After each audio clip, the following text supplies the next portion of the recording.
Did someone send you a text or photo on your iPhone, but instead of seeing the actual message, you see a blurry, pixelated bubble?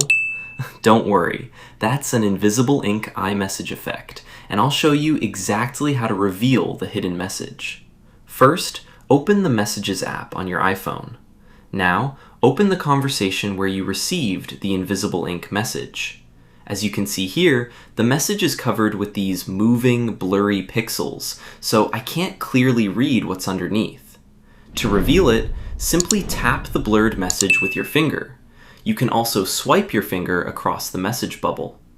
And there you go! The pixels disappear temporarily, and now I can read the hidden text. For example, if someone sent me "Happy Birthday" using invisible ink, I just tap or swipe across the blurred bubble to reveal the message. The same thing works if someone sends a photo with invisible ink. Now here's the cool privacy feature. After you stop interacting with the message and wait a few seconds, it automatically becomes blurred again. So whenever you want to see it again, simply tap or swipe across the message. But what if invisible ink isn't working properly on your iPhone? First, remember that invisible ink is an iMessage effect, so it works with Apple's blue bubble iMessage conversations rather than standard green bubble SMS messages. If the effect still isn't working correctly, check Reduce Motion. Open the Settings app.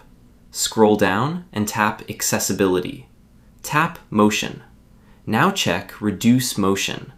If it's turned on and you're having problems with message effects, turn Reduce Motion off, return to Messages, and test the invisible ink effect again.